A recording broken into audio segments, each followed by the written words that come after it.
pressing the record button here now at 11 a.m. and I think that maybe since it's 11 a.m., then we should, let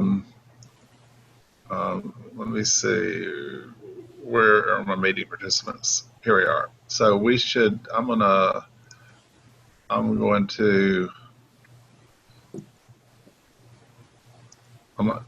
ask you, Carolyn, to start your video, and we will start.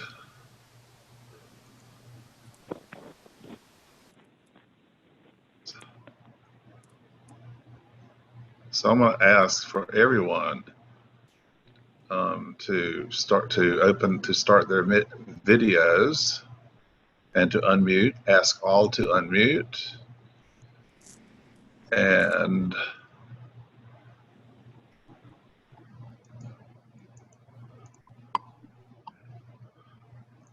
what are these little clouds with the red dots in them? Okay, so Carolyn, I think it's 11:01. Shall we call the meeting to order? Yes, let's do that. I want to call the meeting for Chapter 566 to order. And let's begin with a moment of silence.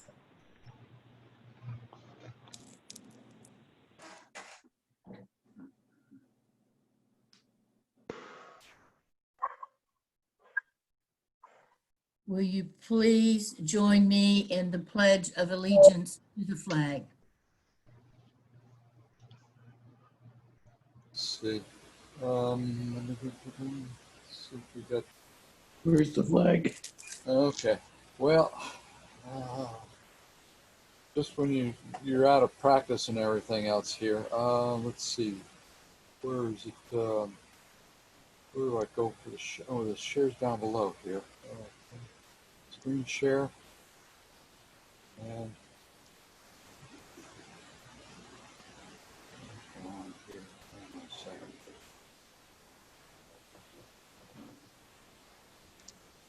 here we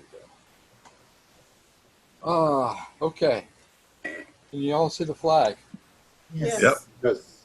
I pledge allegiance to the flag The flag Of the United of States the of United America, States of America, Republic for which and it to the stands, republic the republic and for which indivisible, the one liberty and justice for all. for all.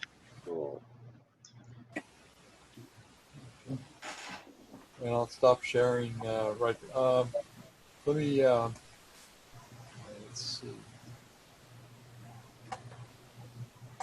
You have the agenda. Let's see. You see the agenda? No, your flag. Okay. Flag is still there. All right. Let's see. There you go. That's Okay. good.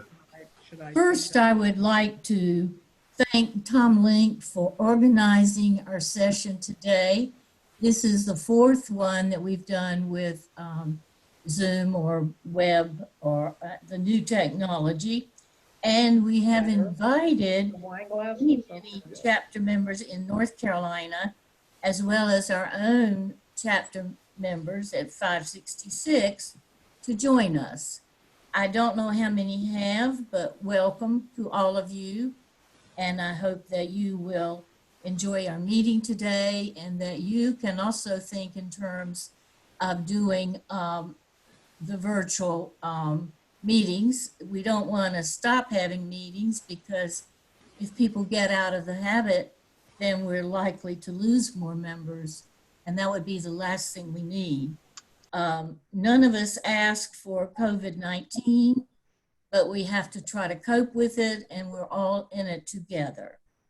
And with that, I would like to ask Henry Bradley for his presentation. Greetings. It's a pleasure to be with you today. I will be with Raleigh on the 4th to have a meeting like this, and Wilmington has had a meeting, and Salisbury has had a meeting. So that's all of interest to having our group together. I want to thank you for voting me as the Federation President effective August 1. And today I'm here to make a presentation. I'm going to just hold this up in front of the camera rather than show you a picture of it, but this is the award that is given to Carolyn as the top recruiter for 2019. And it's in a very nice padded box. That is a box, it's not a cell, for having lived through COVID. But we do want you to give her your appreciation for having won this award for 2 years in a row. In addition to that, I am very pleased to announce that she has accepted the role of Federation Membership Coordinator. And we have an awful lot that we want to accomplish this year. And with her active participation and so many others, I expect that we'll have a good year. I want to thank everyone who's been involved in the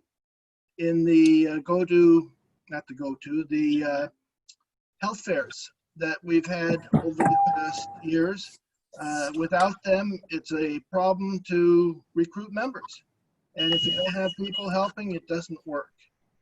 We look forward to getting actively involved again next year in face-to-face meetings.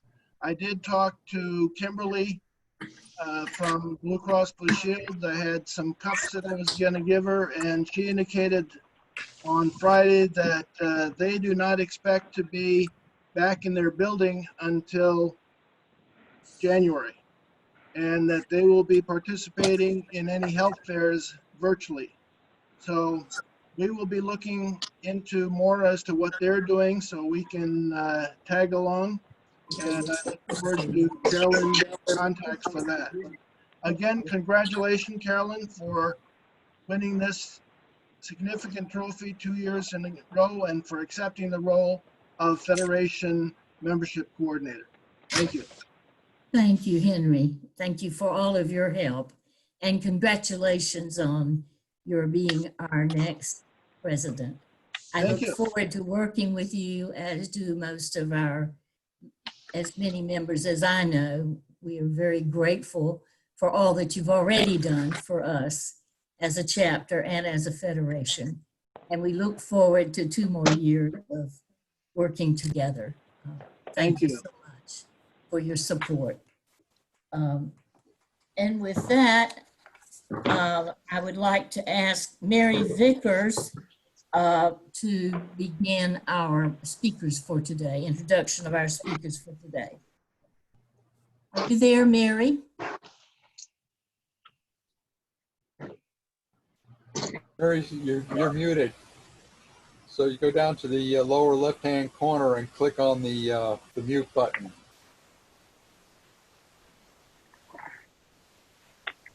I don't see Mary listed on. She's under women's class. Oh, okay.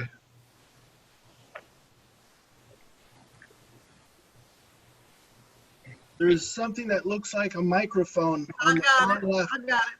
I had a message that said the host is not allowing participants to unmute themselves. So anyway, it cleared. So here I am. I'm actually under my church account. That's why it looks like women's class. But today we have 3 speakers. The first will be Sonia McCarter-Smith. She is a group consultant with Blue Cross Blue Shield. She has been with Blue Cross Blue Shield for more than 19 years. And her background includes extensive knowledge of insurance products, as well as customer service, network management, and sales and service. She joined the Federal Employees Program as a group consultant on August 12th of last year. She is a native of North Carolina and a graduate of the University of North Carolina at Chapel Hill. Today, she will speak to us about the benefits, and enhancements that Blue Cross has added as a result of COVID-19. I am pleased to introduce to you Ms. Sonja McCotter-Smith.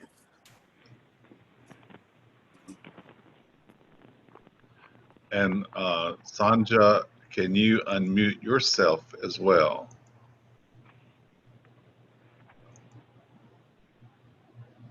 Yeah. There you go. Ooh, Welcome. you did something. Hi, how was everyone today? Good to hear you. You did something different this time, so I was like, oh, that was different. Okay. It's really good to be with you all again this month. I know that I spoke with you about the enhancements that we made via COVID last month, but I know that we have a larger audience, and I want to welcome everyone from other chapters that are joining us today as well. So I'll be briefer in letting you know about some of the changes or enhancements that we've made. Mr. Bradley kind of stole some of my thunder too. I was going to give you a tidbit about what my associates are hoping to bring to you for open season. So we are not allowed back in our offices. So we will be doing everything virtually. And we're currently in the planning stages of how to bring information to you virtually. It's going to probably be in a format like we are all on today. And then we're also trying to strategize how to reach out to our larger agencies where you have retired from to communicate things to them, because most of them are also working virtually or in limited spaces or in extra additional shifts. So it's going to be a very challenging year, but we are all working to make sure that we can bring you the most information possible. So let me share with you. Let me share my screen.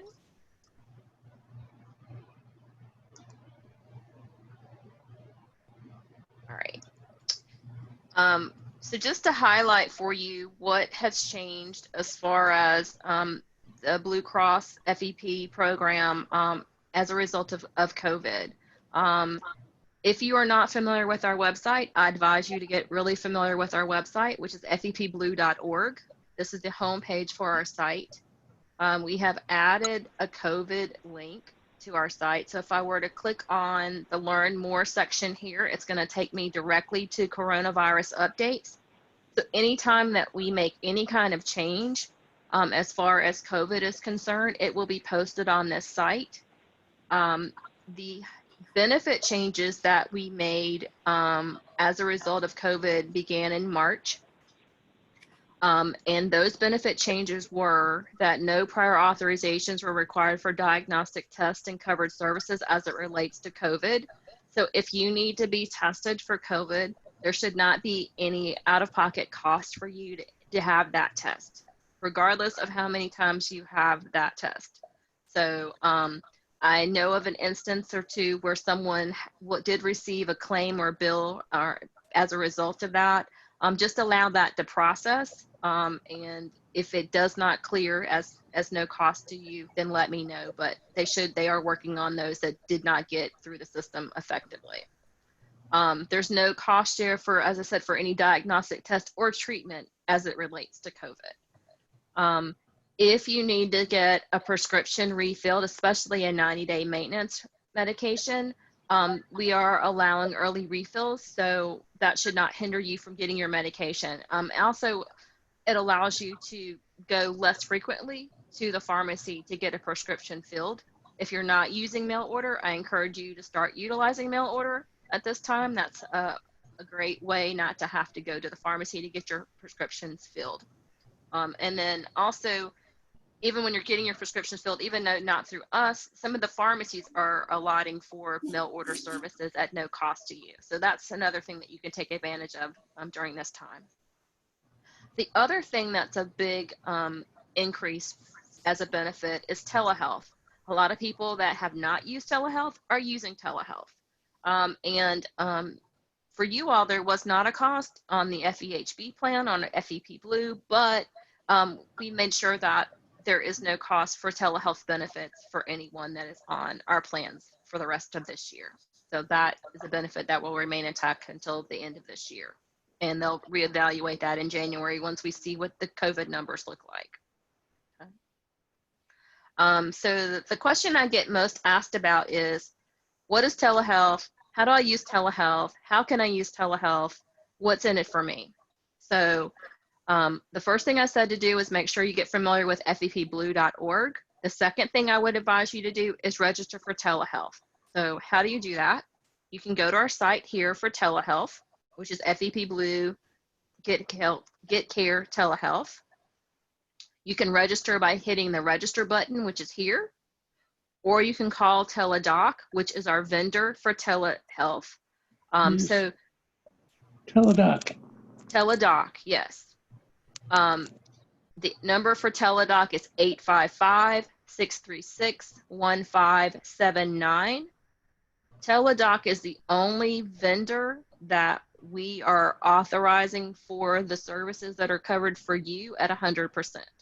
If you're getting telehealth services through another avenue, I cannot guarantee you that that's going to be covered by your plan at 100%. But Teladoc is our authorized vendor. So in order to register, it's going to ask you for some information. It's going to also probably ask you for your R number. So you'll need to complete that before you can make an appointment to be seen. What can somebody see you for through Teladoc? You know, if you're having sinus issues, slight cold or flu symptoms, sore throat, even your allergies, general health, anything somebody can visually see and that you can discuss like we're discussing now, you can be seen for through Teladoc. They also are able to service you for behavioral health. A lot of people are dealing with stress and anxiety right now. Depression, you're at home, you might be at home by yourself. There might not be anyone else around. You might not be having a lot of interaction with other people. A lot of people are having substance abuse issues during this time because they are confined to a certain number of people and spaces. So a range of things that they could help you with during this time. Dermatology is also an area that they can assist you with. So if you've got some type of skin rash, something that you want a dermatologist to evaluate, they can do that as well. And they also offer nutritional counseling services. So these are all services that can be handled through Teladoc. So if you want to make an appointment, you sign up for it on the app. Either you're going to use your phone or your computer, as you all are doing today, or your tablet to make an appointment. They will notify you of when your appointment time is, and then you will have a dialogue with the provider for your visit. And if they need to prescribe a medication for you, they will prescribe a medication, or if they need to do follow-up for you, they will do follow-up for you.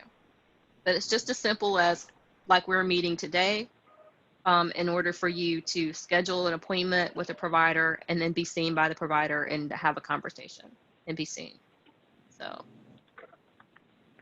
I don't want to deter you all from going to the provider, an actual provider, if you need to. Provider offices are open. They are taking, you know, more extreme measures for visits.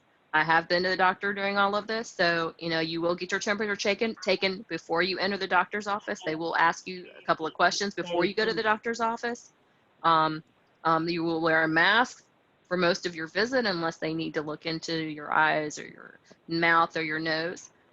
So you know we don't want to deter people from going to the provider, but if you don't need to go for something, then this is a great alternative for a more minor situation of care.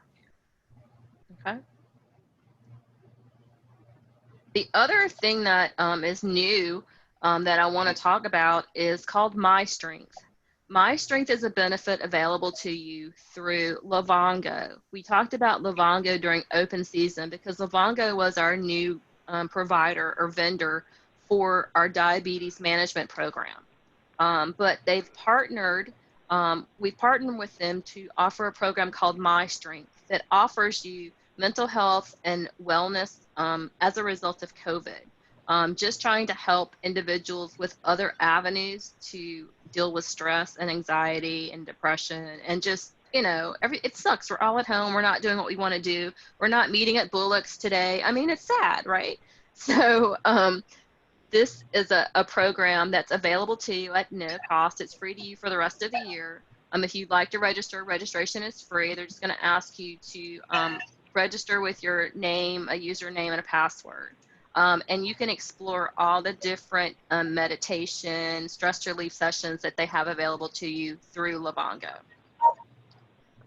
The other two things I'll mention to you is that vision care, if you need to get glasses or contact lenses during this time, we've added an additional benefit if you have our FEP Blue Vision plan, that you can get glasses or lenses through eyeglasses.com and 1-800-CONTACTS. If you would like additional information on that, I'll be happy to send that to you. You just complete the registration form online, submit your prescription, and they will send the contacts to you or glasses directly to your home. The other thing that I'll mention is Blue 365. Blue 365 has been around for a while. A lot of people don't know about it or are not using it. It's kind of like our discount program. You sign up with your R number, your name, and your email, and you have access to discounts on almost everything: shoes, clothing, travel, hearing and vision discounts, food. So if you'd like to have food sent to your home, kind of like the Hello Fresh, on Blue 365, it's Sunbasket. They send you meals where everything's in the box and you prepare the meal. So that's a good way to also control portion and nutrition. So you can just explore what's out there and what is of interest to you through Blue 365. So that's the other thing that I'll let you know about that is new for you all, that they've opened that up. Okay. Anybody have any questions for me? So Sonia, are those meals covered by Medicare or anything? Do you know? No, it's not covered by Medicare. So the way Blue 365, any of the discounts work, it just offers you a discount for being a Blue Cross member.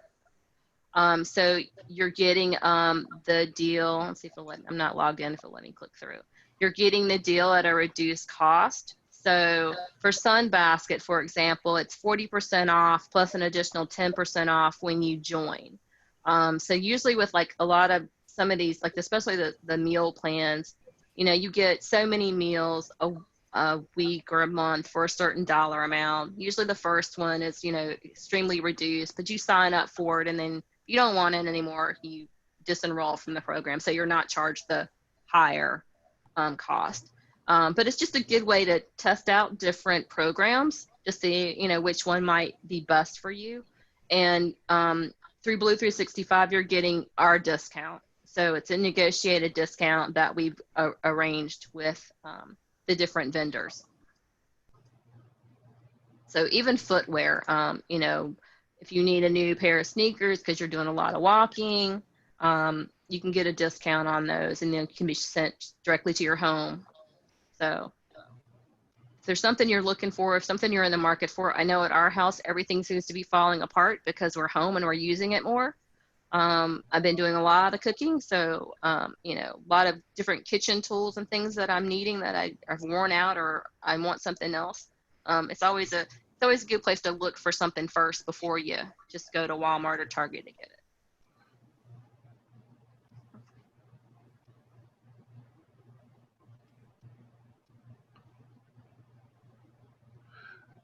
Thank you so much, Sonia, for coming back again this month and giving us this update again. There were some new things this month from last month, so thank you very much. Okay. Well, good. I'm glad I was able to share with you all. Much Thank you appreciated. very Thank you. much. So are you able to unshare your screen now, Sonia? I just did that. Okay, thank you. So we'll come back to Mary Vickers now to introduce our next speaker. If I can get here. There you are. Yes. Well, I've got two more. I've got Jane Caldwell and of course our legislative officer, Nancy Mayer. So I don't know if there's a particular order that Carolyn would like me to go in. I think Jane is next. Okay. All right. Well, Jane Caldwell is with us today. She is a member of Chapter 566. She is a retired scientist with a broad scientific background in creating science, interpreting science, and in risk assessment. She did her doctoral and postdoctoral studies at the University of North Carolina at Chapel Hill. And she worked for 26 years at the United States Environmental Protection Agency and retired from that agency. She has been very helpful in sharing information about COVID-19, and she has agreed to come to us today to share more and give us an update. So it's my pleasure to introduce Jane Caldwell.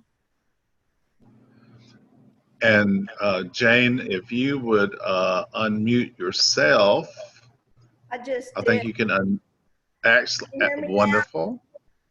Yes, we can hear you now. And also, let's see here, if I can, Start the slideshow. can you actually, I'm gonna share the screen with you. Can you bring it up on your computer? I have not successfully done that to this point. I was hoping that you could share with Peter and Peter could, or you could put it up there. Okay, Don't need- I believe I can do that. So let me see if I can. Let me find it on my computer. 'Cause I you'll have it. hear my dulcet tones instead of my bass. Tom, I've got All it right. up on my computer right now, but I've got to switch over the Windows. Hang on a second here. Okay. No, I'm not gonna. Tom, if you want to, if you can make me the presenter. I've got it up, ready to go. Okay. Let me see here. Yeah. All right. About a 2-second delay. Okay. I don't remember how this goes here. A hand straight. Yeah. Yeah, I just saw it's come up here to yes. Okay, hang on a second, Tom. Here we go.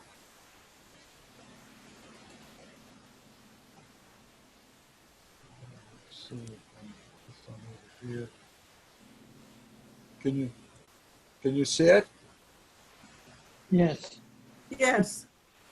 You can? Okay. Hang on a second. Let's see if I can make it the full screen here.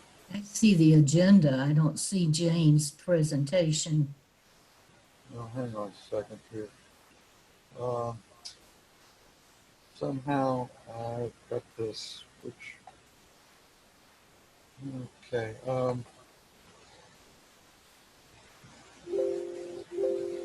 right. Don't worry, Jane. We're finding it. Yeah, let's see. We're all in this learning curve. The times that I think I'd like to go back to GoToMeeting on this stuff. Because I All right. do it better. I'm going to find it here. Let's see.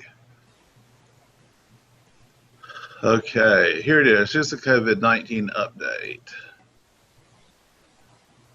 All right, can everyone see that? Yay. Can everybody see that? I can. Yes. Yes? Well, you probably muted everybody else, but I can see it. I can see it. Okay. All right, so we're going to, Follow-on with a presentation I did a couple of months ago. I talked about the science and progress and what COVID was, and I gave you a lot of material at the back for you could links and stuff where you could follow this, and I agreed to give a brief 10-minute update on my update today. So I closed this down Saturday night as far as the statistics and the science.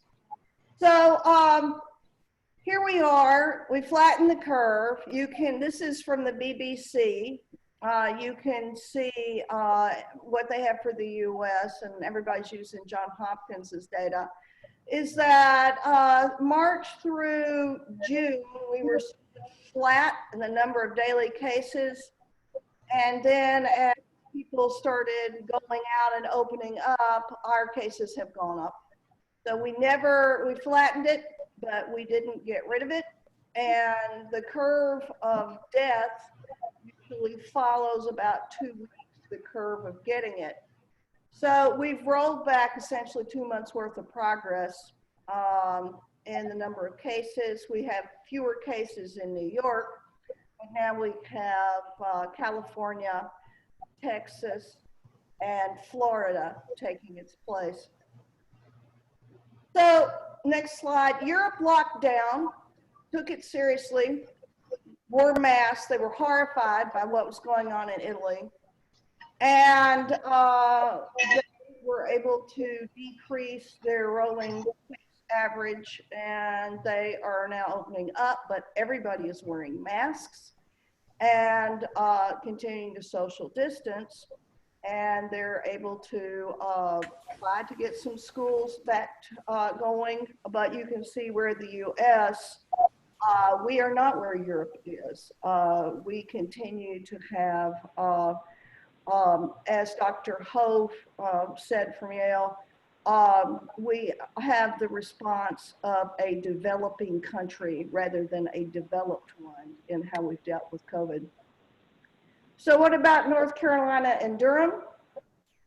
The World Health Organization basically says we'd like to have you at 5% of, when we test, you need to be testing. We'd like you to be at 5% or lower for at least 14 days of when you're testing people, only 5% are positive. If the numbers are too high, you may not be testing enough. If they're too low, testing too much. North Carolina, as of July 19th, as a whole, had 6.6% positive test, which means we don't meet that criteria to open up. And as of July 25th, we were one of 18 states setting single-day case records over the past week. Who's dying in North Carolina? 57%, 75 and older, 21%, 65 to 74. So we still continues to be the older population at risk of dying, but it isn't the only population at risk of dying. Durham has a positive rate of 10%. We had 26% Black and 65% Hispanic in those numbers, but if you look at the latest Durham dashboard from Friday, the Hispanic percentage is going down, the white and Black percentage is going up, but the average age of who is getting this is 37, and the largest group is between 18 and 30 years of age. So it is the young people getting it and spreading it, and the number one way that people are passing it to each other is through family gatherings. This was true in Wuhan, which is why they were tearing families apart and putting them in COVID centers. And you see it on the news all the time now of somebody goes to a wedding, they go to a party, they go to some family event, and it turns into a super spreader event for the family. Next slide. Progress on therapeutics. Therapeutics are not vaccines. Therapeutics are, we're going to give you, you've gotten sick, we're going to give you a drug to try to save your life and make you feel better. Dexamethasone has been shown in studies to help prevent death and seriously ill, meaning if you're on a ventilator. So instead of 40% of you dying, roughly 30% of you dying. Remdesivir decreased hospitalizations by 4 days, but it's promising. They want to study it. They want to study it to see if it helps prevent. and they want to study it in combination with dexamethasone to see if this is a combination treatment that will help the seriously ill. Dr. Ho, who I was talking about, who got the Nobel Prize for AIDS research and has been working on looking at antibodies with friends from Colombia, has taken 19 patients, taken their most potent neutralizing virus antibodies and has isolated them. And 7 are quite potent, and he's trying to develop these into treatments. So rather than giving you plasma, I give you the antibody that's made from these patients that were very seriously ill, and they have made very potent antibodies to the thing, and to see if we can use that as a therapeutic if you get sick. So that's, I'll get into a minute of why like some of the plasma hasn't worked out. There's a new study out last week that was on the BBC about an inhaled interferon beta therapy that was effective in a trial, very small number of people, only 100, but it had a large reduction in death. And so those are preliminary results. They haven't released their data so that scientists can actually examine their data. But if true, that would be a real game changer. There is some biological plausibility for that because they found like a family of four young men in Europe who got seriously ill. They were very young. They looked at their genetics and they found that they had a mutation in interferon and production. Interferon is the molecule that tells your body you're being attacked by a virus. You need to get on the ball and do something about it. And this virus seems to be affecting that response. Hydroxychloroquine fails again. There were 2 studies out last week. It fails as a prophylactic, which means it's not preventing you if you're exposed from getting it. And it fails as a treatment. It is not making you any better if you are hospitalized with it, and they've looked at a lot of patients with this. The president's son's Twitter account was suspended today for putting false information out about hydroxychloroquine and how wonderful it was, and Trump Twitter forwarded the same tweet this morning about how wonderful hydroxychloroquine is, which it's not. And the World Health Organization has basically taken hydroxychloroquine off its list of approved things to study for COVID because the data is so convincing that this does no good whatsoever. Work on things that may have promise. Plasma for recovered patients has not been shown to be effective. There was great hope for that, which is why Dr. Ho has been working on, when you get plasma from somebody, you don't know whether you have the right antibodies in that plasma, your antibodies may have gone down in the person donating, and it's just not been shown to be effective when it was studied further. So Dr. Ho is trying to find like the antibody that actually will do something, but you have to do the science, which I don't have it on the slide, but I read last week that the government had thrown $21 million toward an antacid study for COVID. The 2 scientists who brought this wonderful idea up from an anecdote aren't talking to each other. The study they're working on has gone nowhere.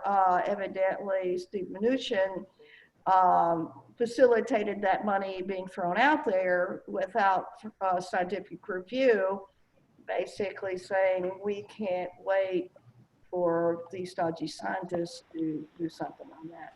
Progress on the science. Next slide. So after 100 days, we have a better understanding of how the virus affects the body. It attacks almost every organ in the body from nose to toes. You lose your sense of smell and taste. It affects you neurologically. You get clots, you get comatose with same thing as a vascular clot that's causing circulation problems. So it's a pan-organ attack. This is not the flu. Generally, the World Health Organization globally is leading the effort, minus the US. Other countries are funding WHO now. I mean, we're cooperating and we have scientists working together, but as far as the United States supporting the World Health Organization, it's not. Nearly 3,500 public health experts signed a letter defending Dr. Fauci amid White House attacks. I don't really need to say any more about that, other than that is our hope of getting out of this, is to listen to the scientists and to work with that. 239 researchers sent a letter to the World Health Organization agreeing that it is an airborne disease. It is a problem in crowded indoor spaces with poor ventilation. And there have been comments, desperation, science slows hunt for the coronavirus drugs. Just, you know, throwing just about anything out there without, I mean, well, yes, we have to hurry, but you have to do it right. What questions are there for science and why do we care? Why do people respond so differently? What's the nature of immunity and how long does it last? Has the virus developed any worrying mutations? How well will a vaccine work? We don't, I'll talk about the vaccines in a minute, but how will it work and for whom? What's the origin of the virus? Why do we care? Well, most agree that it originated in bats, but there was an intermediary species or step to get it to humans. And the reason we care is we have a window now to figure out how this happened so that we can keep it from happening again, so that we can figure out how to avoid whatever got this going. So can you get it again? Yes, it's when they have looked at the antibodies, they disappear fairly quickly. Half-life is 73 days. But a drop of antibodies is perfectly normal after acute infection. It's, do your cells have memory? Your immune system has memory imprinted in there and circulating cells so that if you see it again, you can mount a defense. But this may be a reason the plasma is not working so well, because you don't, you know, if you get plasma from somebody, they may not have made much antibody in the first place, and by the time you get it, it's gone. Vaccines in clinical trial next. We have a bunch that you're hearing about. Moderna you're hearing about locally because they're recruiting locally for that. They had phase 1, 45 adults. They're doing 2 inoculations. They have seen an antibody response. They've seen a neutralization response, a T-cell response. But again, this is an mRNA vaccine. One hasn't really come to fruition yet. But one reason to push this one, if it works, is it may be fairly easy to make lots of vaccine, but you're gonna have to do it twice. And if you sign up for a study, remember, you got a 50% chance of getting a placebo. And I think they're really recruiting for minorities and people more at risk and people who are considered essential workers that are out would be exposed.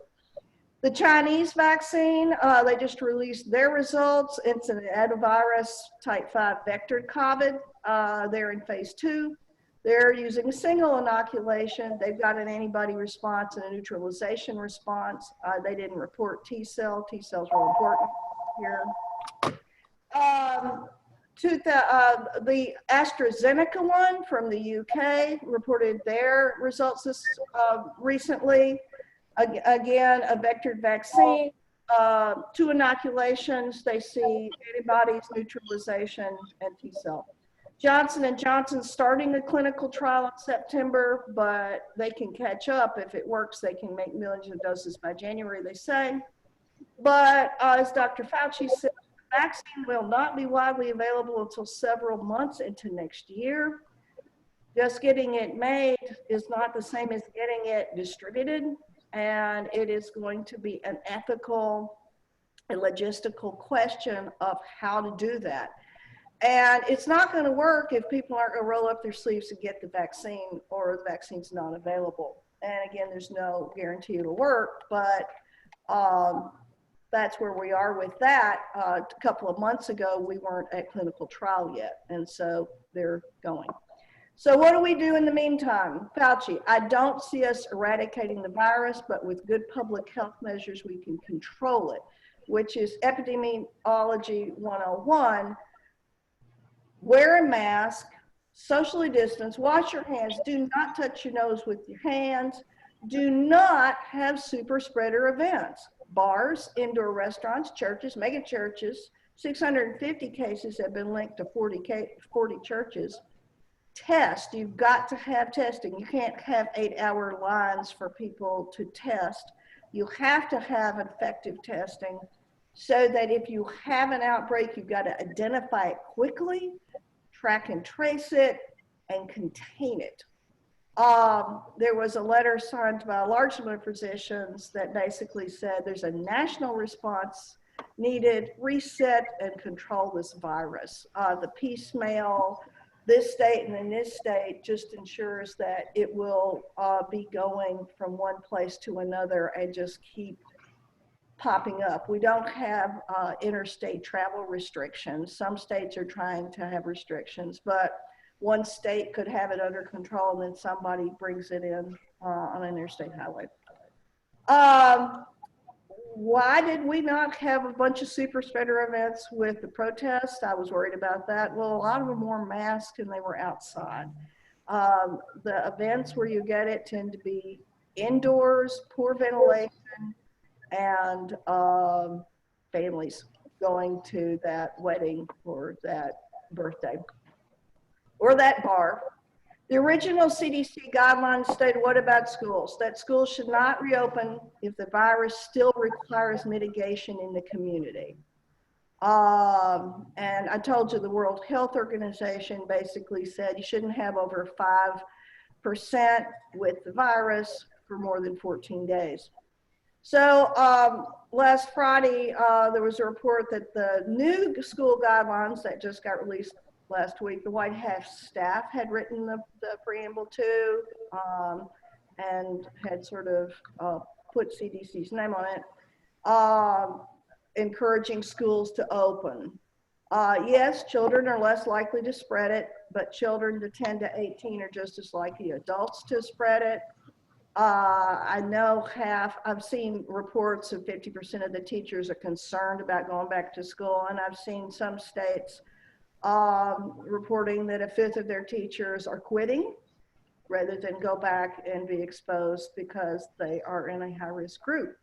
So yes, Europe and some Asian communities were able to get kids back into school, but they were at a different place than we're at with where COVID is in our community.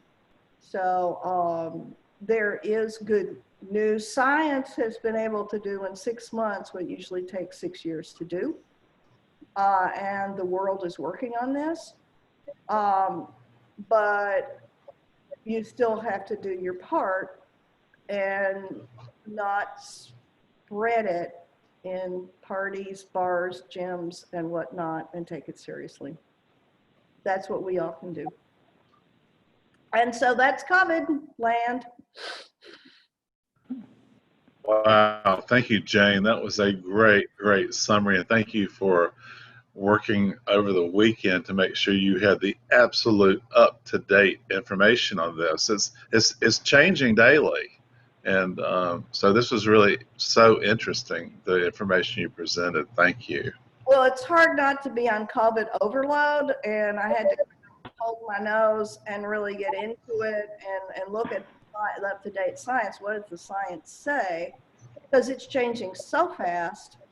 And North Carolina and Durham, and it's on everybody's mind. What about the kids? Is it safe to go out? What can we do? And also, it's very scary to see that statistic about the 18 to 30 age group in Durham that you presented. So anyway, I'm going to ask you to, I guess, stop sharing your screen. Or you've already, oh, you didn't share your screen, so we're cool. But thank you very much. Thank you very much. That was great. I'm going to send this out to everybody that was on the call today, and I'm going to go back now to Mary Vickers. Hey, Tom, can I Yeah, ask sorry. Jane a question here? In your slide, you said it's 45 adults mRNA, and I didn't catch what the meaning of it was. Messenger RNA. So rather than taking a weakened virus or a whole virus that has some of the protein in it, they've taken the messenger RNA that codes for the spike protein, and that's what they're using to make their vaccine out of. So the point is, like, different groups are doing different strategies to do vaccines. They're all not just doing the same thing. And so the Moderna one is a messenger RNA, a little piece of the virus's replication code, so that you make some spike protein, but you're not making the whole virus. And that your immune system recognizes it and goes like, eh. Thank you very That was a great presentation. You need to be on like Channel 11 News doing it. It's better than they do. Thank you very much. Thank you, So Jane. I'm going to go back now to Mary Vickers and ask her to make a quick introduction for Nancy Mayer, who's our next speaker. And Nancy, you can unmute your own microphone. All right, thank you, Tom. Just wanted to say that our last but not least speaker is Nancy Mayer. Nancy is a practicing attorney whose specialty is elder care. She is a member of Chapter 566, and she is also the National Legislative Officer. And Nancy has two presentations today. One is the legislative report that she gives monthly, and the second one is a presentation about the November ballot. So I'll turn it over to Nancy now. And today she's going to talk about on actually the November ballot, right, Nancy?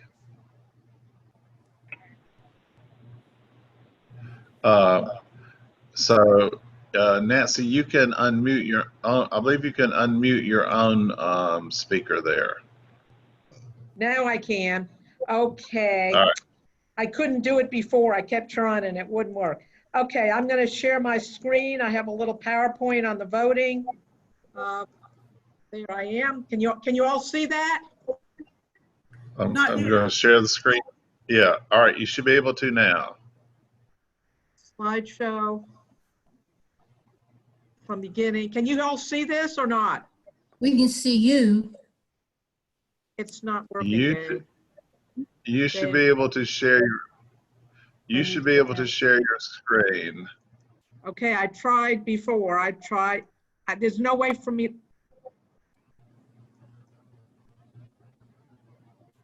This one? That? Okay, I'm there. Now I go into here. There it is, share screen. The button to hit share screen is not here. Share, I got it. I figured it out, got it. I'm clicking it. It's not working. There now. Can you all see it now? Yeah, there it is. We got it. Okay. Okay, now I'm going to do slideshow and be able to, sorry, it's so many stuff. I have it on slideshow from beginning. Okay. Yeah. Good job. Good job. How to vote. Okay, Durham NARFE. I actually practiced this last week. I did this presentation for some other people last week to see how it was going. Now, I actually was up to date as of this morning. I got emails this morning that I'm including in this information. Okay, Durham NARFE, as you can see, everything's on the move. Okay, I'm giving it today.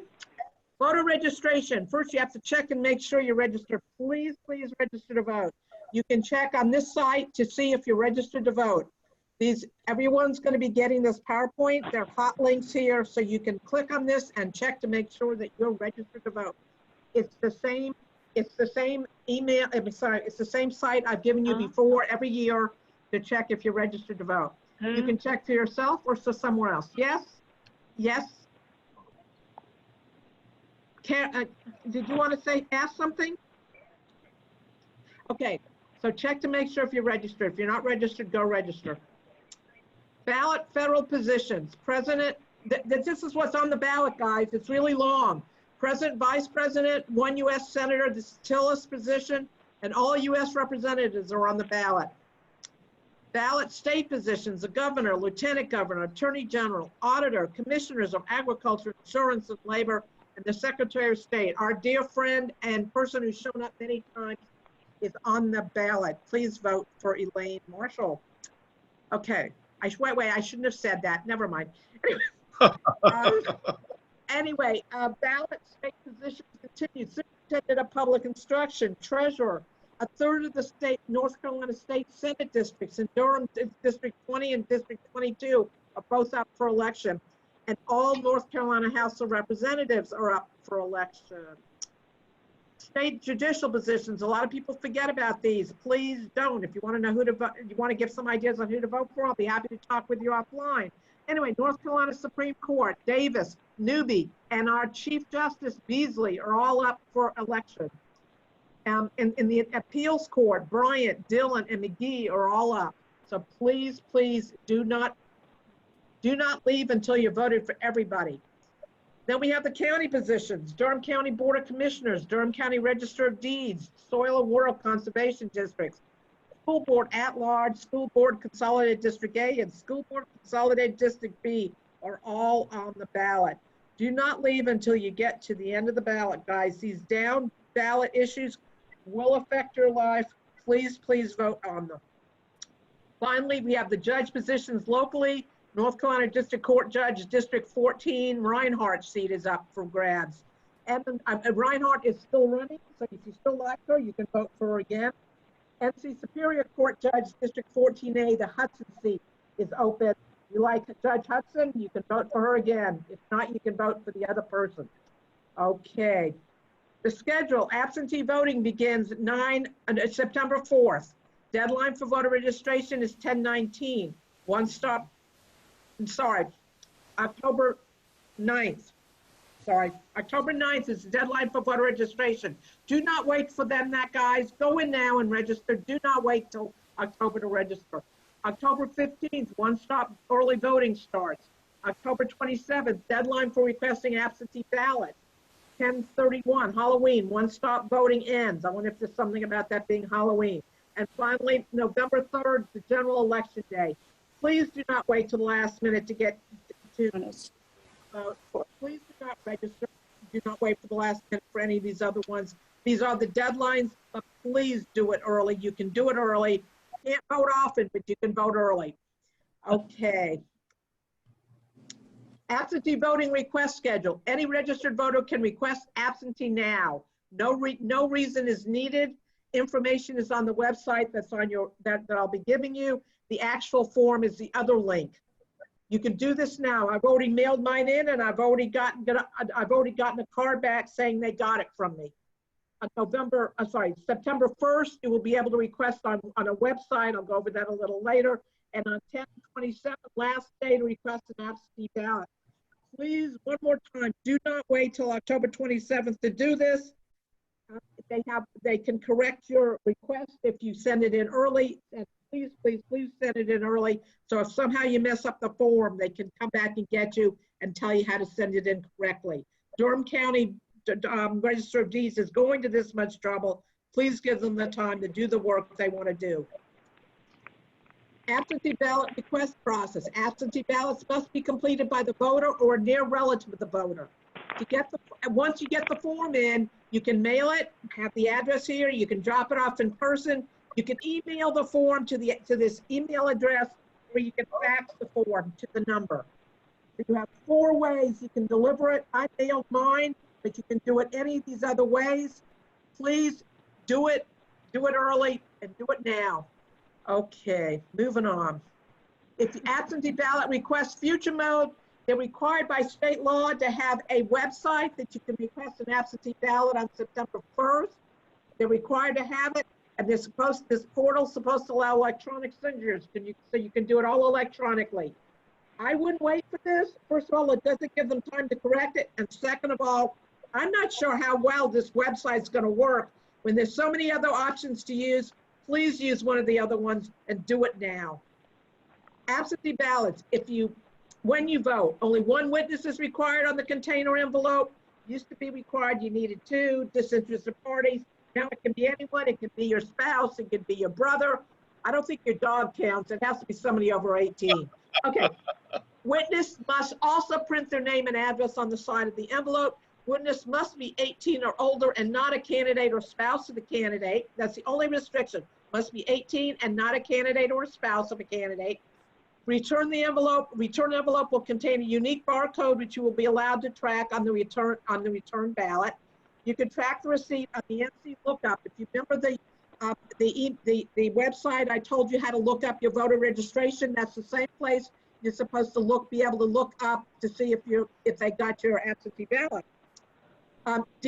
Durham BOE will be I didn't spell this right. Anyway, Durham BOE will post an instructional video. So if you have any questions about how to do any of this stuff, you can watch the video, and I hope they spell better than I did the word instructional. Okay. Absentee ballot assistance, a multi-party assist team called a MAT may assist any voter. They can request the voter to request absentee ballots, to deliver the absentee ballot to the Board of Elections, to witness the absentee ballots.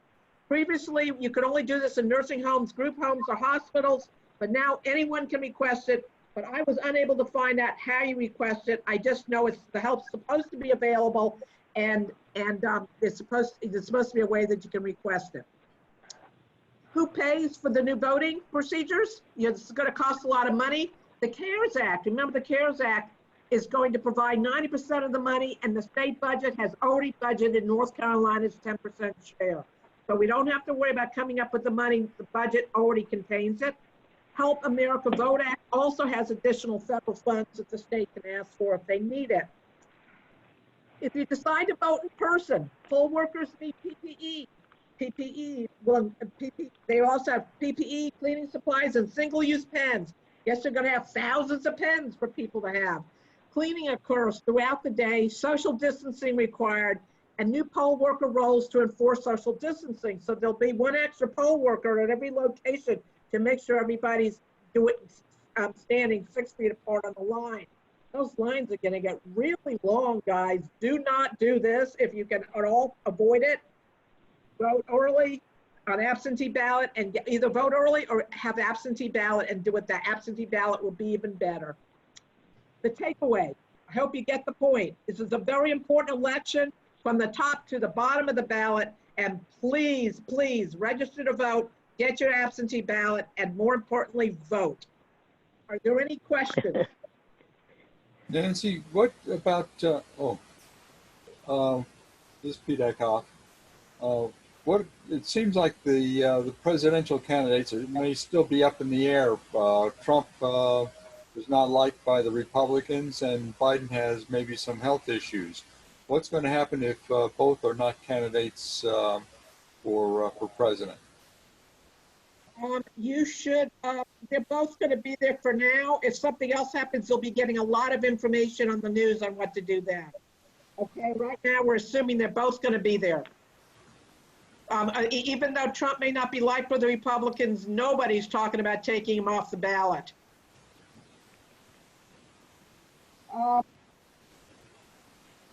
Looks like you've got a question, but she's on mute right now. Well, you can use your chat feature. You want to send a chat in? Yeah, so Nancy, can you share your screen now? Where to stop share? Yes, I'm right here. Yeah, there yes. you go. Okay, I'm checking my chat to see what questions people might have. Jane, can somebody unmute Jane? She has a question. I think Jane can unmute herself, but.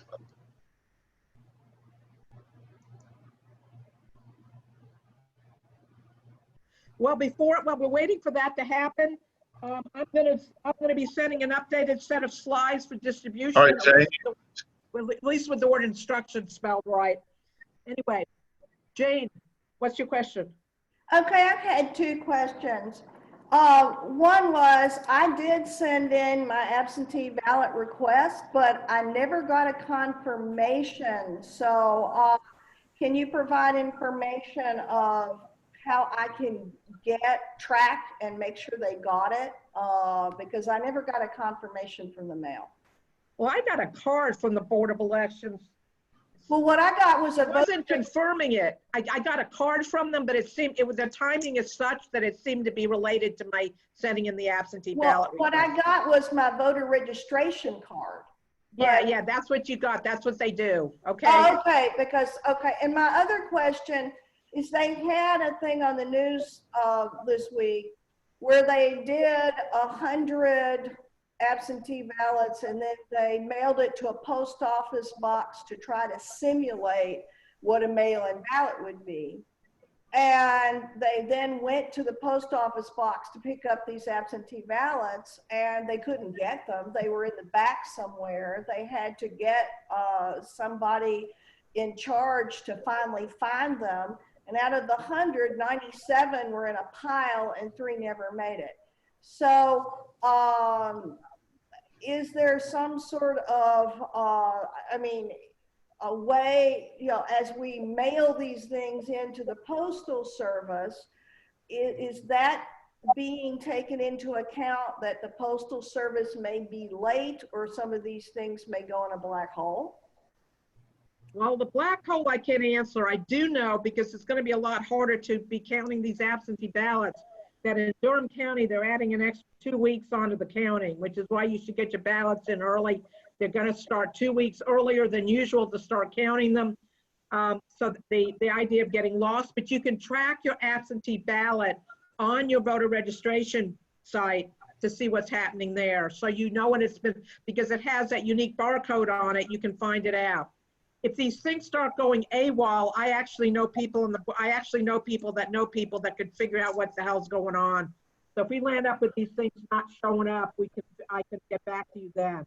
Right now, we're hoping the best in Durham County. My final question is, when will if you filled out a form already, like you have and I have, when will the absentee ballots show up? You said you gave us a date of when you can fill them out. September 4th.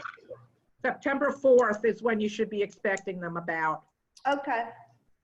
But Nancy, you showed on your presentation a website you can go to check to see if your ballot was received. Yes, I did. It's the same way you check for your voter registration. This is some of the last minute information I got from somebody over the weekend somebody had that kind of question, and that's the answer I got. And so that is in your presentation, and I'll send that out to everybody on the meeting today. Well, I will send you a revised one, Tom, that spells at least instruction better. Okay. A couple of other things that will be helpful. That was a great presentation. Thank you for putting that together so much for us. I mean, I've shared this with other people, and a lot of people are running it off and keeping it because it has a lot of information. Henry, you might want to share it with other people around the state. It won't be exactly the same information for other counties, but to be looking for it is really helpful, Henry. So I hope you share it with the rest of the state. Thank you so much, Nancy. I'm going to go back now to Carolyn to continue One question, Tom. All right, go ahead. Nancy, can I send this out to our local listserv? Yes, when I have it revised. You have an earlier one. Please wait for the revised one. I'll send it to you and I'll send it to Tom, okay? Sounds good. Thank you very much. All right. So, Carolyn, let's continue with our agenda here if you want. Okay. I wanted to call on Nancy for her legislative report. Okay. Can you make me big?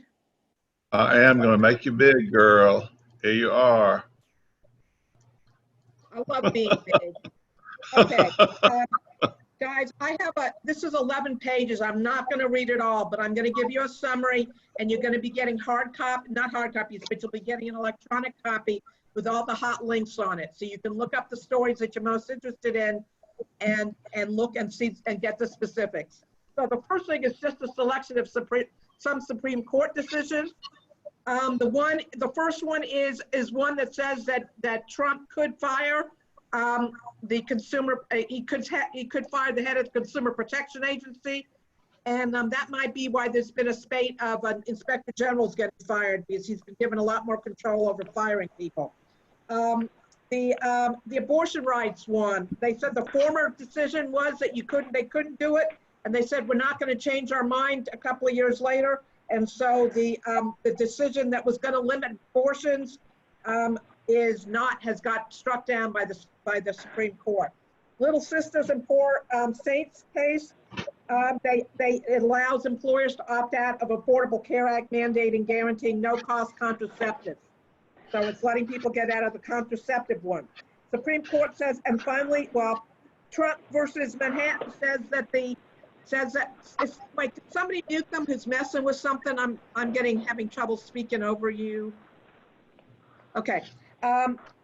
Trump, we do have access. The state of New York can go after Trump's tax records, but they have to make a better case than they have at the moment.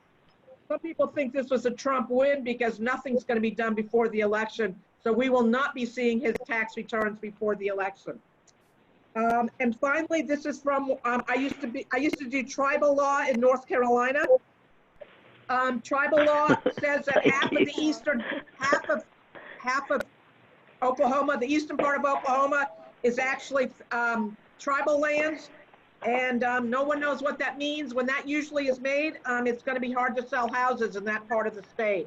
We'll see if that happens, but it's starting the process of making it hard for people to sell houses in the eastern part of Oklahoma.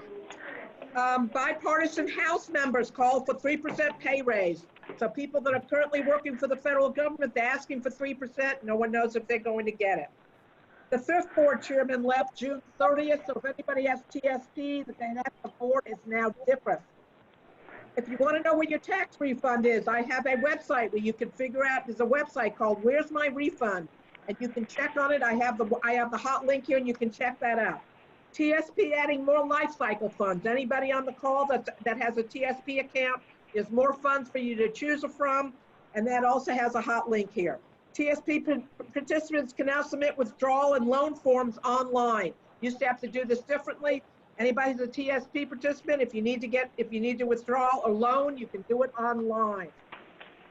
There's some costly misperceptions about TSP. Did you know you can still fund an IRA and a couple of other things? There's a hot link for that on here. It's a website that came in. Need to know your TSP options. IRS announces complete relief for 2020 required minimal distribution. Anybody had a minimal distribution, don't worry about it. Don't get it. Do what you want. There's more here. So you don't have to worry about this. It includes the thrift savings plan as well as your IRAs. So don't worry about doing any minimum distribution. It's not required. Lambda Legal wins class action fight on behalf of surviving same-sex spouses, denied equal access to survivors' benefits. This was last little bit of the gay marriage stuff, and they won the case that says surviving benefits go to anybody who got married because they used to not be able to get married. There's a hot link on that too, but it was one last little piece. It was the Supreme Court struck down all the remaining state bans on marriage, and away they go. So this is one last little piece. Anybody who's gay or lesbian, you got your rights. This is one more little piece you got. CMS clarifies medical coverage of COVID-19 testing in facilities, in nursing facilities, residents, and issues. This has to do with whether the Medicare is going to cover COVID-19 testing.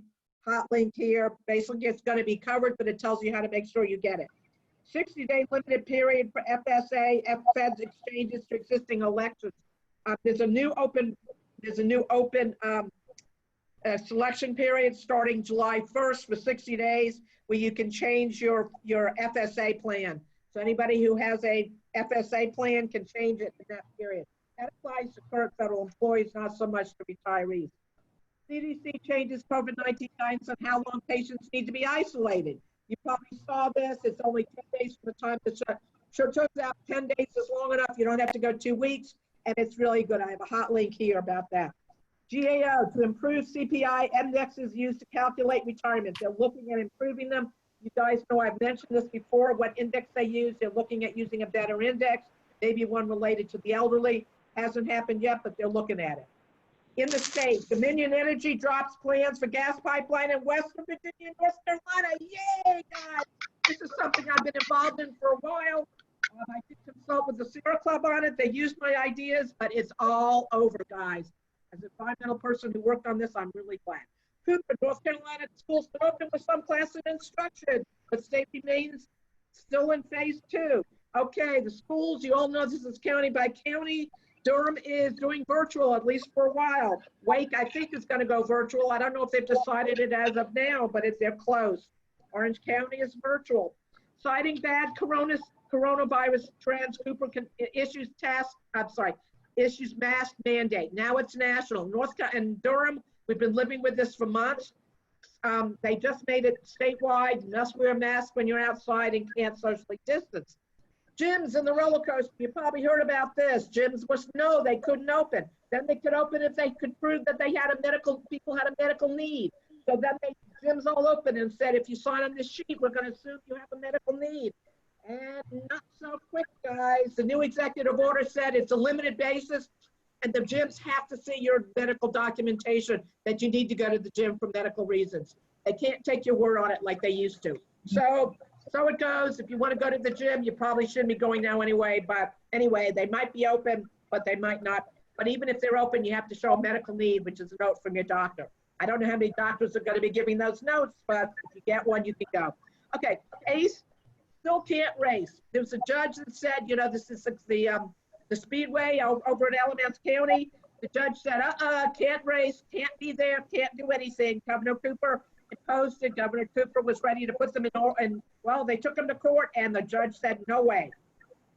If you're heading to the Northeast, you might have to be quarantined. I have one of the hot links, but this is actually more up to date. I don't have the more up to date links. But basically, if you want to go anywhere, even like DC, we'd have to be quarantined for 2 weeks. Okay, so don't leave the state. It's not worth it. Okay, Senate approves wealthy Republican donor Art Pope for USC Board of Governors. You probably heard the headline. Governor Cooper signs Second Chance Act into law. This allows people with nonviolent criminal records to have misdemeanors and certain low-level felonies to be expunged.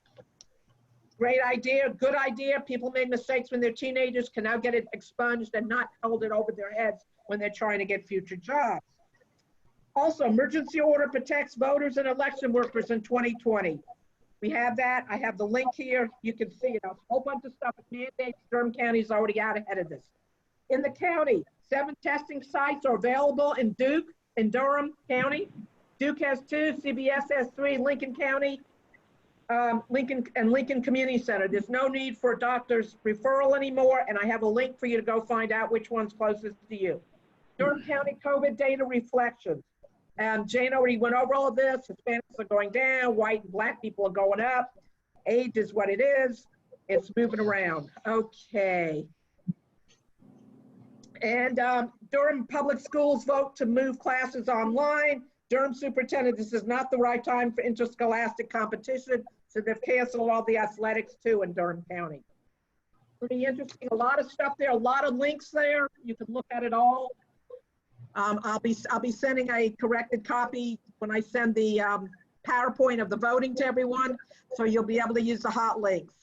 Are there any questions? I know I didn't go into all the specifics, but there's a lot of information here, and you have the hot links to connect to when you get the document.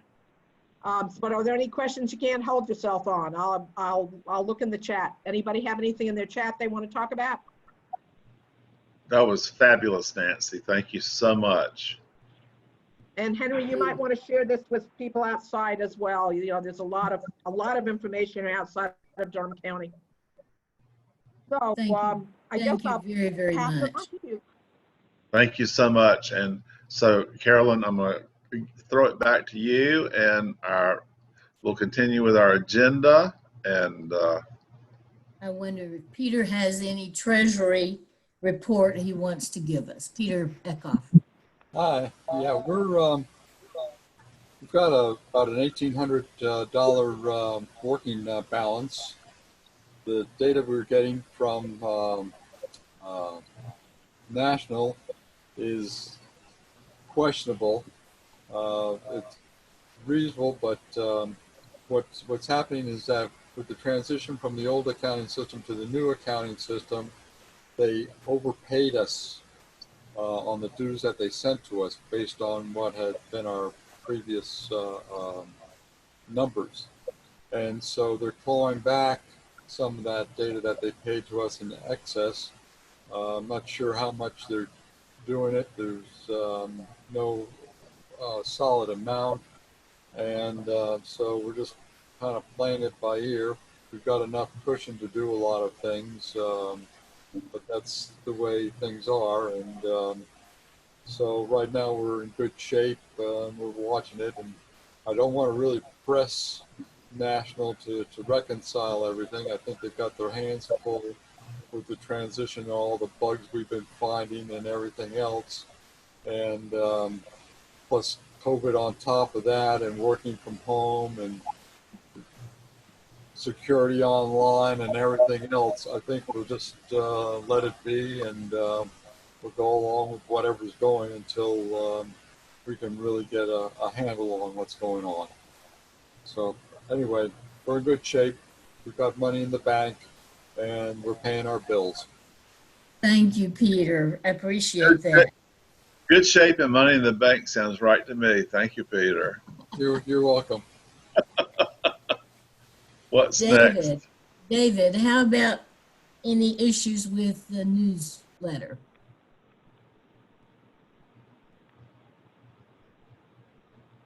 Did you have any particular things you needed us to talk about with respect to the newsletter? I don't know if they're still on or not. I don't see them. I see them, but they're muted. Oh. Yeah. There we go. No, nothing really. We'll do another one in a couple of months, and I've sent you all the information about email or mailing address updates. I think we're good. Thank you, everyone, for submitting items for the newsletter. So, Thank you so did we already exceed the deadline or what? The one that just went out was July to September. Oh, so we're done with that one. But so Yeah, for the the next one will be October to December, and I think the deadline would be what, mid-October or before? Well, mid-September. Next one. Well, sometime in September. Yeah. All right. So we're good. We're good. Yeah. Thank you, David. Now, I wanted to talk with you a little bit about Advocacy Month. August, as you know, is Grassroots Advocacy Month. I've had 2 or 3 go-to-meetings with some of the congressional district liaisons and with Charlie Talley, who is the National Legislative Officer for the Federation.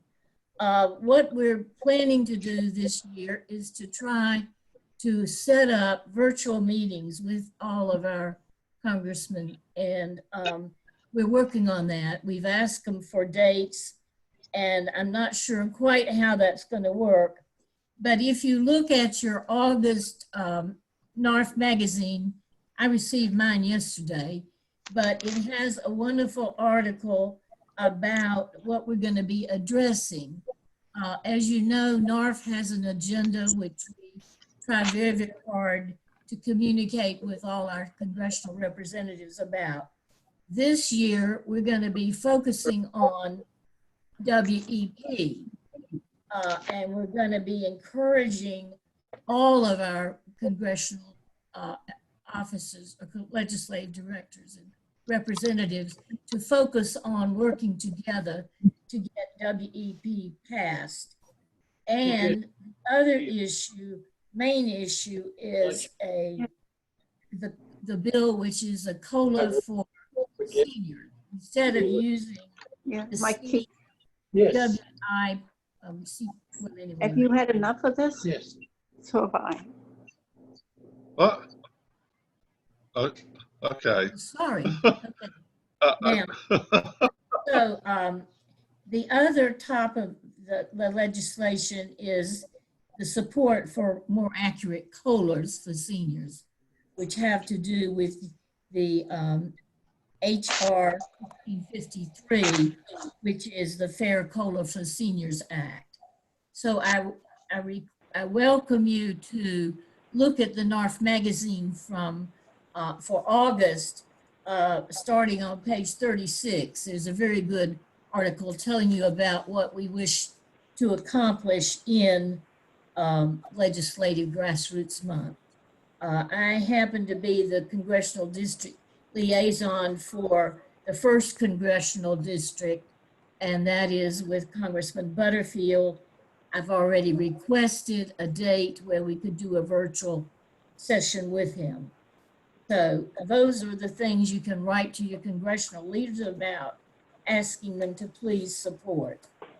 The membership report, I don't have a lot of confidence in the numbers, but as Peter has already mentioned, there's problems with AMS.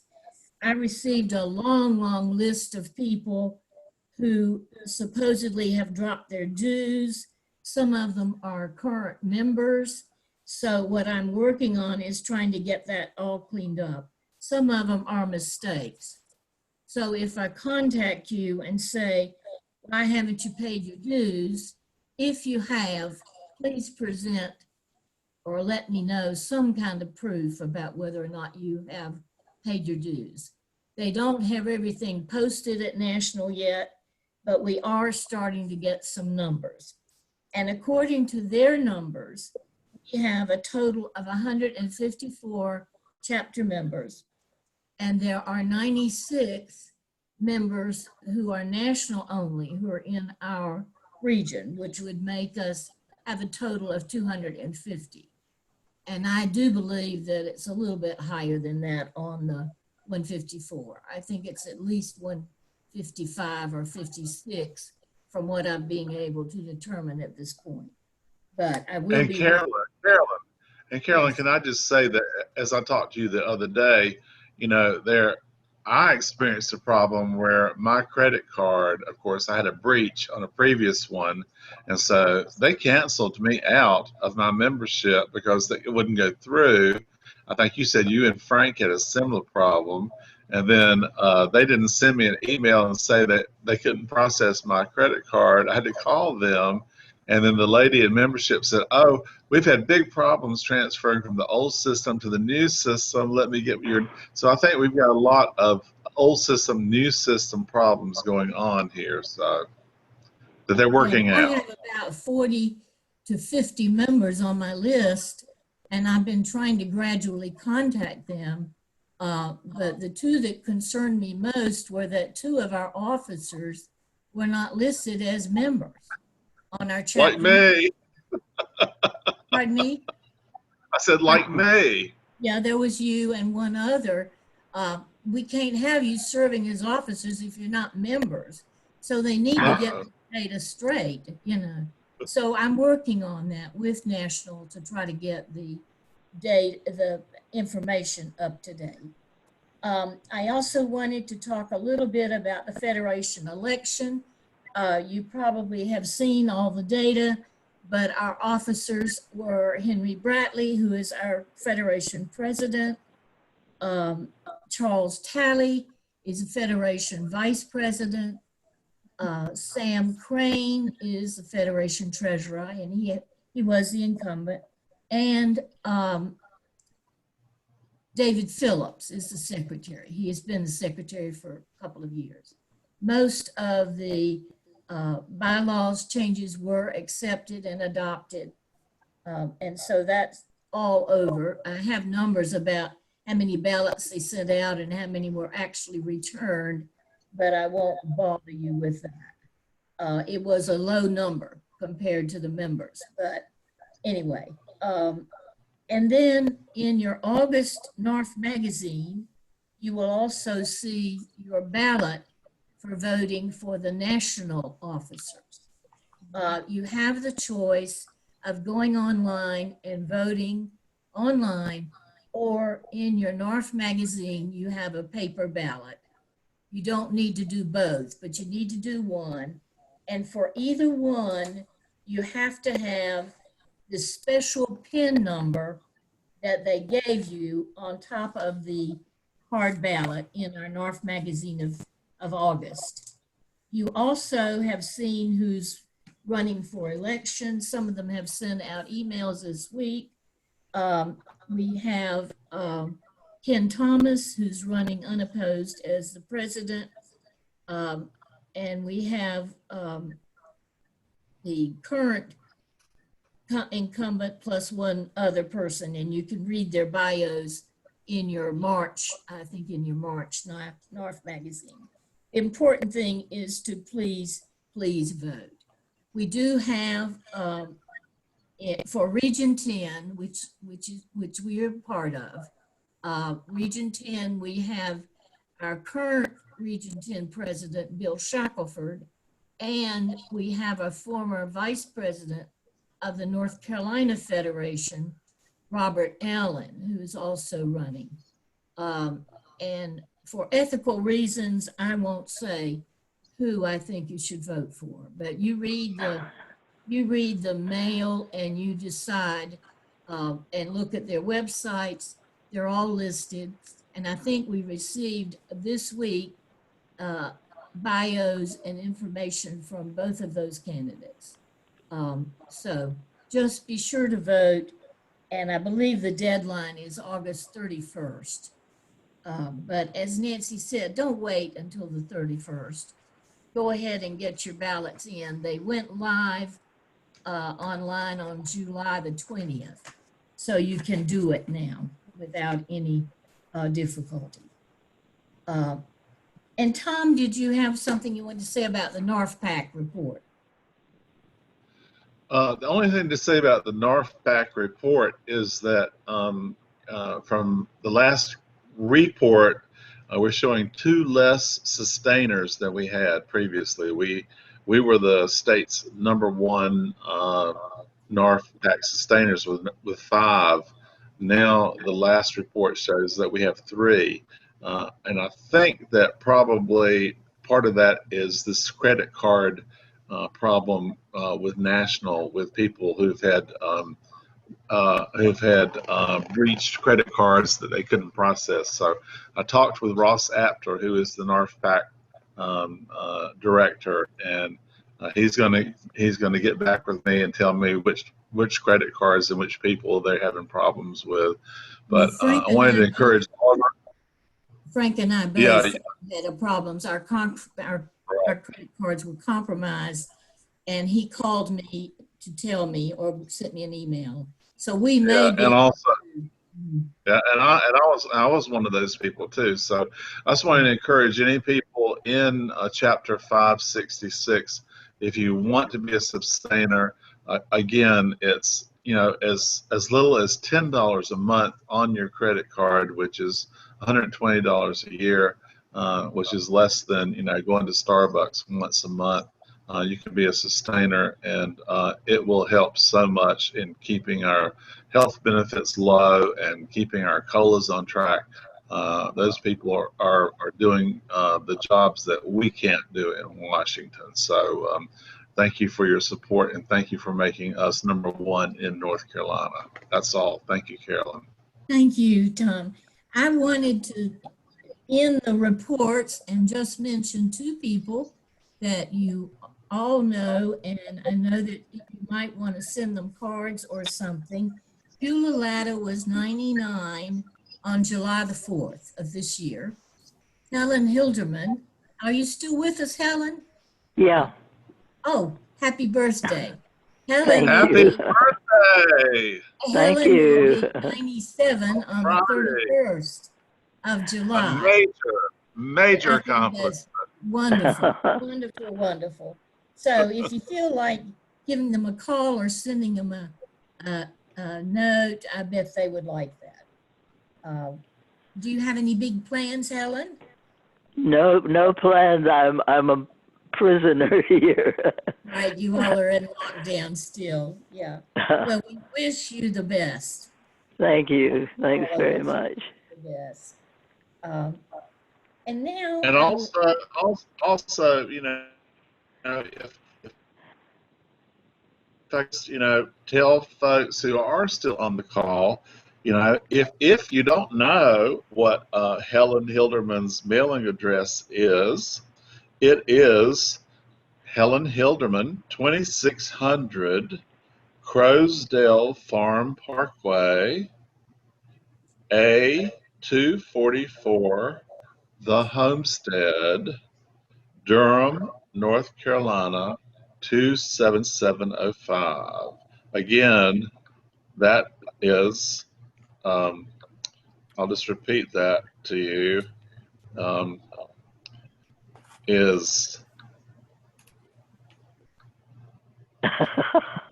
2600 Crowsdale Farm Parkway, A244, The Homestead, Durham, North Durham, Carolina. Right? 27705. That's correct. Right. And Beulah's is Crowsdale Farm Parkway, 2600, apartment 307, and Durham, North Carolina, 27705. And we miss you, Helen, and giving you our Alzheimer's money in order to win the Kit Kat. Yeah, so we've got to do something about that. And congratulations, Helen. We did win again for the Federation this year. Well, I wish some of those other chapters would pay out and beat us. Alzheimer's needs the money. Right. Well, we did win for the Federation this year, and I do have the certificate. We haven't been together and I haven't presented it, but we have it. Well, good. That's excellent. Thank you so much for all that you do to support. Well, we're about to start another campaign for mailing our checks in, so I hope everybody's ready to pay up. Well, and we might mention in the letter that we've missed the monthly donations. I don't know if that would be appropriate or not. Well, maybe we could just mail them in to to Helen, and then she can turn them in. Right, but we're going to be sending out a letter to everybody with the campaign, and I don't know if you want to mention that we have not gotten the monthly contributions that we usually do in our raffle. But anyway, you might want to keep that in mind. But right, we can send the money. And we'll just have to double and triple up on the ones we missed. Okay, all right. Well, now go ahead, Helen. We'll do our best, all of us. We have in the past, and I feel sure, do our best this year. Thank you for all the work you put into it, Helen. Thank you for being at the helm of our ship, Helen. Yeah, well, I'm happy to do it. It's a worthwhile cause. It certainly is.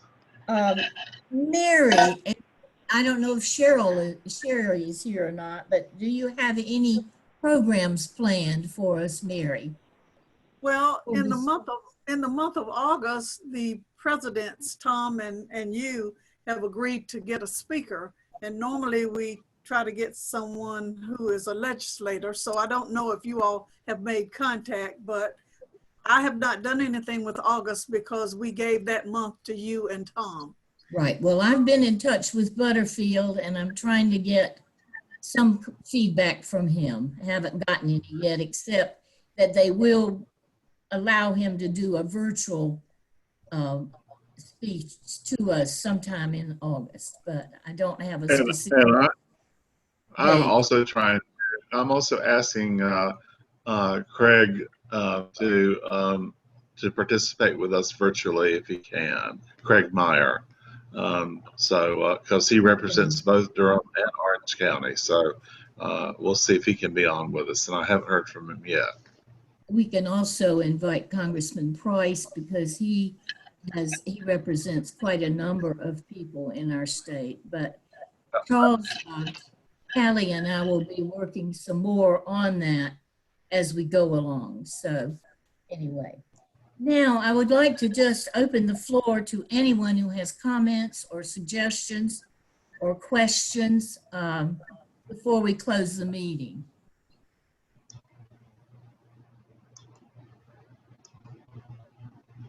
Is there anyone out there who would like to speak or report anything to us?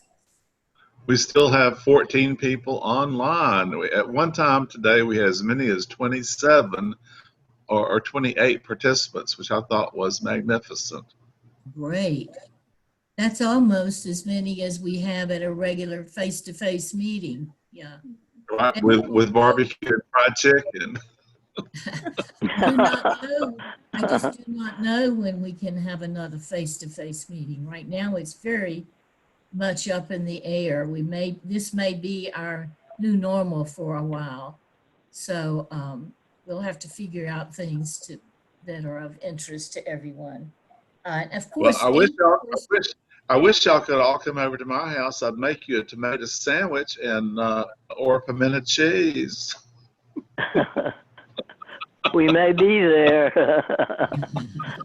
yeah, if grocery prices keep going up, we may need to be. Seems like every time I go, it's another $100 a month or so.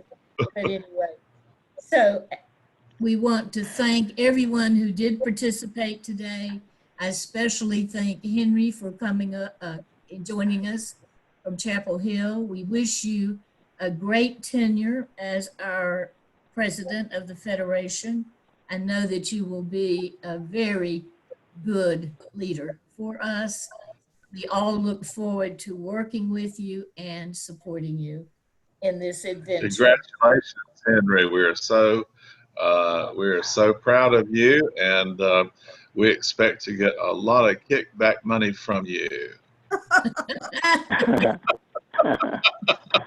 You say something about Kit Kat bars? No. Henry, Kickback money. Henry, did you have any remarks you want to leave with us? Wait a minute, can't hear you. Oh. So let me see. Ask to unmute. Okay. I'm sorry. I'm trying to come back here. I've got it. I got it right here. There it is. Go ahead. Okay, thank you. It was a great meeting. I enjoyed it, and all of your presenters did great. And I encourage you to continue because we need to get the information out and keep everyone advised. Thank you. Yeah. Thank And I you. think our recording works. So I'll try to send a link to this recording, and you can do with it what you would like to. Okay. Yeah, we may have to edit out some of the pictures if people have not muted their cameras, but we'll do what we need. Okay. Thank you All very right. much. Thank you for Yes. the award. Mhm. With that, unless someone else needs to talk about something, I think we can adjourn. Anybody else? I make a motion that we adjourn today's meeting. I'll second it. Thank you, everyone, for attending. Thank Be you. safe. Thank Be you. safe, and don't forget to vote. Bye for now. Thank you. Bye. Next month. Bye, everyone. Bye.